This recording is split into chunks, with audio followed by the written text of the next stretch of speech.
முருகர் என்றாலே அழகுதாங்க.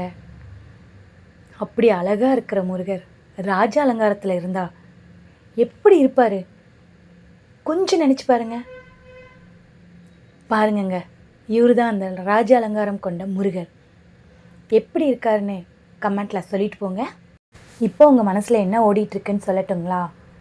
நீங்களும் இந்த முருகரை நேரில் பார்க்கணுன்னு ஆசைப்படுறீங்க, அப்படி தானே? கவலைப்படாதீங்க. வர ஞாயிற்றுக்கிழமை, அதாவது நவம்பர் 23, 2025 தான் இந்த கோயிலோட மகா கும்பாபிஷேகம் நடக்குது. காலையில் 6:45லேருந்து 7:45க்குள்ளே மகா கும்பாபிஷேகம் நடக்குது. அதுக்கப்புறம் பார்த்திங்கன்னா சிறப்பு அன்னதானமும் போடுறாங்கங்க.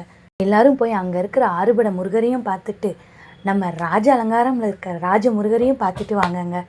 நம்ம வீடியோ பிடிச்சிருந்துச்சின்னா ஒரு லைக் மட்டும் பண்ணிட்டு போயிருங்க. வெற்றிவேல் முருகனுக்கு அரோகரா.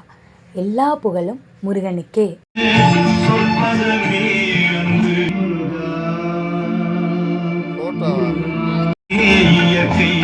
அழகு வழிகின்ற எழிவனமே, அமுதம் இருக்கின்ற பொற்குடமே, இதை விரிந்த மூச்சர அற்புதமெல்லாம் நிகழ்த்தும் அருள்திறம் உடையவளே, அற்புதமெல்லாம் நிகழ்த்தும் அருள்திறம் உடையவளே, ஆனந்த வாழ்வு தன்னை அன்புக்கு அளிப்பவளே.